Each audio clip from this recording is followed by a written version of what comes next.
नमस्कार मित्रों, स्वागत है एक और नए वीडियो में। दोस्तों, आज के वीडियो में हम बात करने वाले हैं हमारे गेहूं में हमें आखिरी सिंचाई कब देना चाहिए। यानी कि आखिरी सिंचाई देने का अगर समय हमें परफेक्ट पता नहीं होता है तो हम नुकसान उठा लेते हैं।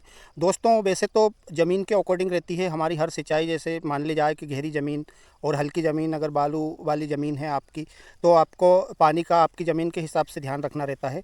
आपकी ज़मीन में यदि नमी नहीं है तो आप चेक कर लें और पानी दे दें।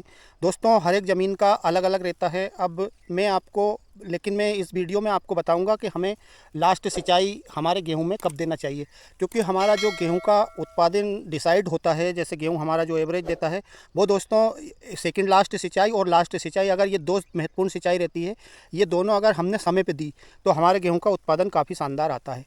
दोस्तों, इसमें भी सेकंड लास्ट सिंचाई तो हम सबको जैसे पता है, आप लोगों को भी पता होगा कि जब गेहूं गबोट की स्थिति में रहते हैं, उस टाइम पे जब हमारे गेहूं की बालियां अंदर ही रहती है, उस टाइम पे हम सेकंड लास्ट सिंचाई डालते हैं और उसमें हमें जो डालना रहता है वो डाल देते हैं। लेकिन दोस्तों, जो लास्ट सिंचाई रहती है, ख़ास लास्ट सिंचाई ही हमारे गेहूं का उत्पादन डिसाइड करती है। ये बात हमें समझना पड़ेगी और हमें लास्ट सिंचाई देते टाइम एक विशेष प्रकार से ध्यान भी रखना रहता है, क्योंकि हमने जहाँ ज़रा सी भी चूक करी, ज़रा सी भी गलती करी तो हम फ़ायदे की बजाय नुकसान भी उठा सकते हैं। दोस्तों, मैं ये जो खेत आपको दिखा रहा हूँ, ये मेरा श्री राम सुपर 303 का खेत है।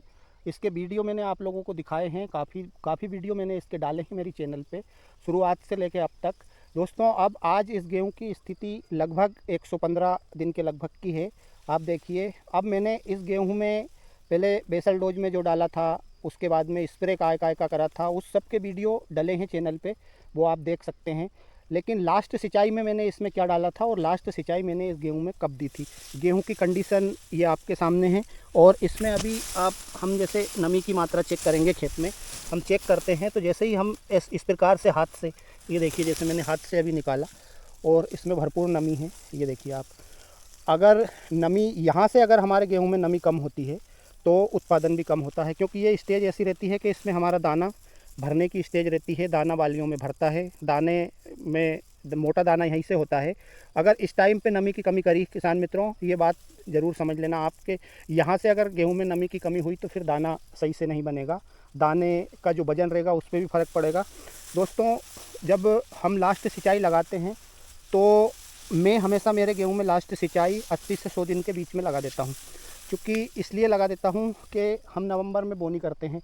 मान ली जाए हमने 2, 4, 5 नवंबर की बोनी करी, तो उधर फिर जब फरवरी के एंड में या मार्च की शुरुआत में भी मान ली जाए हम पहली तारीख या दूसरी तारीख में इसमें लास्ट सिंचाई लगाते हैं, तो दोस्तों उस टाइम पे हवा काफ़ी चलती है और गेहूं हमारा गिर जाता है, गिरता ही गिरता है। वो तो आप लोगों को भी पता होगा कि जब गेहूं थोड़ा उसमें वजन आ जाता है दाने में। अब आप देख सकते हैं इसमें जो इसकी मिल्किंग स्टेज है, यानी कि लास्ट सिंचाई आपको किसी से पूछना भी नहीं है कि भाई हमें कब लगाना चाहिए।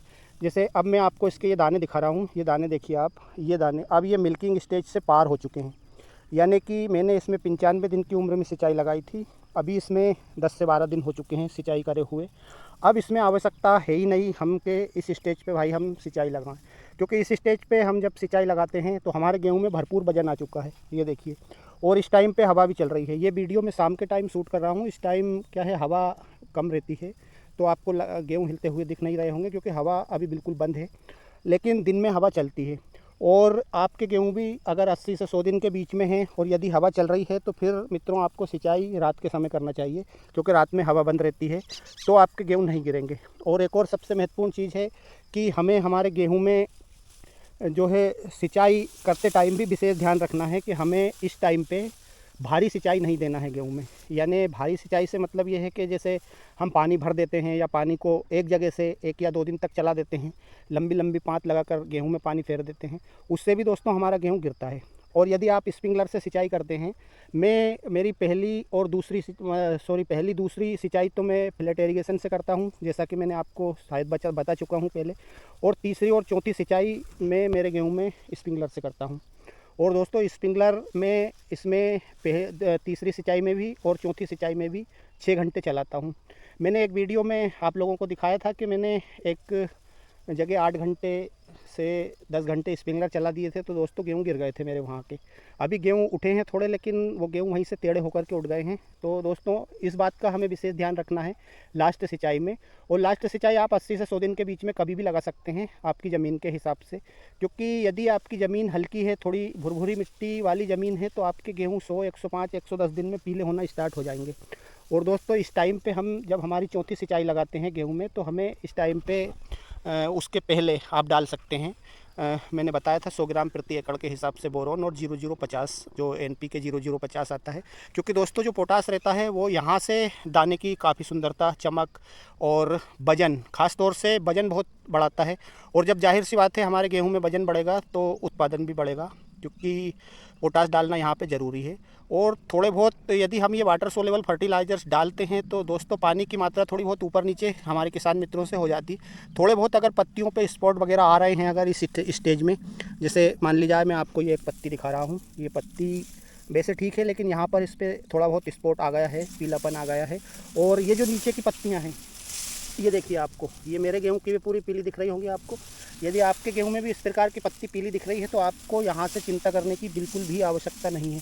क्योंकि दोस्तों 100 दिन के बाद जब गेहूं में हमारा दाना भराता है और दाना मोटा होने की कंडीशन रहती है, तो उस टाइम पे जो भी पोषण रहता है वो सब हमारा इन पत्तियों के द्वारा, और ख़ास तौर से ये जो झंडा पत्ती है इसके द्वारा हमारी बाली में देगा। वो ये जो भी इसने स्टोर करके रखा है, नाइट्रोजन, फास्फोरस जो भी इसने, यहीं से ये हमारे दाने में देगा और यहीं से दाना हमारा मोटा होगा।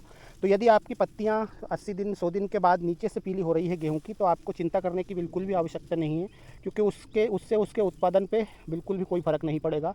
ये मेरा खुद का पर्सनल एक्सपीरियंस है। ये देखिए आप, ये श्रीराम 303 का खेत है, 115 दिन के लगभग की इसकी उम्र है और अभी भी आप देख सकते हैं कितना इसमें हरापन है। आप यहीं से अंदाज़ लगा सकते हैं कि हमारी ज़मीन कितनी जानदार ज़मीन है। दोस्तों हल्की और अच्छी ज़मीन में आपका उत्पादन में थोड़ा बहुत फ़र्क आ सकता है। मान ली जाए कि मैं मेरा 30 कुंटल का उत्पादन बताता हूँ, हो सकता है आपकी ज़मीन कुछ हल्की हो। इस प्रकार की ज़मीन आपकी भारी होगी और आपने सिंचाई का और खाद वगैरह का मैनेजमेंट तरीके से अगर करा होगा तो आपका उत्पादन भी निश्चित रूप से इतना ही आएगा। दोस्तों अगर थोड़ी बहुत हल्की ज़मीन है तो थोड़ा बहुत उत्पादन ऊपर नीचे हो सकता है, 1, 2, 3 कुंटल। तो ये ज़मीन के हिसाब से रहता है। और दोस्तों बाकी की सिंचाइयाँ आप अपने विवेक से करें। आपकी ज़मीन अगर जल्दी नमी सोखती है तो आप जल्दी पानी दे सकते हैं। ज़रूरी नहीं है कि भाई मैं 20 दिन में पानी देता हूँ, हर एक सिंचाई 20 दिन के अंतराल में देता हूँ, तो आप भी 20 दिन के अंतराल में ही दें। लेकिन आप देख लें आपकी ज़मीन के हिसाब से, आपकी ज़मीन अगर जल्दी नमी सूखती है तो आप 15 दिन में, 16 दिन में, 17 दिन में, जैसे भी आपको लगे आप सिंचाई लगा सकते हैं। मेरी ज़मीन में मैं 20 दिन के अंतराल में देता हूँ। इसलिए देता हूँ कि दोस्तों मैंने मेरे हर एक वीडियो में आप लोगों को बताया है कि मेरी जो ज़मीन है वो काली मिट्टी वाली ज़मीन है और उसमें काफ़ी टाइम तक नमी रहती है। अब मैंने इसमें 10 से 11 दिन पहले पानी दिया था, मैंने आपको खूर कर दिखाई मिट्टी के उसमें कितनी नमी है। अगर यहाँ से इस प्रकार से इतनी नमी है तो फिर आपको सिंचाई देने की कोई आवश्यकता नहीं है, आपका गेहूँ पूरी तरह से पक जाएगा। तो दोस्तों आज के वीडियो में मैंने कोशिश करी है हमारे उन किसान मित्रों को बताने की कि जिनको लास्ट सिंचाई करने का फंडा पता नहीं था। तो दोस्तों अगर आपका गेहूं 80 से 100 दिन के बीच में है और आपका 100 दिन का भी हो गया है तो आप लास्ट सिंचाई कर दें। उसके बाद लास्ट सिंचाई 100 दिन के बाद जब हम देते हैं तो उसके बाद गेहूँ में खतरा ज़्यादा रहता है, हवा चलती है, गेहूँ गिर सकता है आपका, और गेहूँ गिरता है तो जाहिर सी बात है कि उत्पादन भी गिरता है। दोस्तों ये बात तो हर एक किसान को पता ही होगी। इसलिए आप 80 से 100 दिन में आपकी लास्ट सिंचाई निपटा कर निश्चित होकर आप बैठ सकते हैं, आपके गेहूं का उत्पादन परफेक्ट आ जाएगा। तो दोस्तों ये थी आज के वीडियो में एक छोटी सी जानकारी जो कि मैंने आप लोगों को बताई है। यदि आपको जानकारी अच्छी लगी हो तो आप इस चैनल से जुड़ सकते हैं, चैनल को सब्सक्राइब करके बेल आइकन को प्रेस करके, ताकि आपको मैं जब भी उत्पादन का वीडियो डालूँ इसका हार्वेस्टिंग का वो मिल जाए। और दोस्तों आप वीडियो को लाइक और शेयर ज़रूर करें अपने और भी किसान मित्रों के साथ। तो दोस्तों मिलते हैं अगले वीडियो में, आज इतना ही, तब तक के लिए जय जवान जय किसान, धन्यवाद।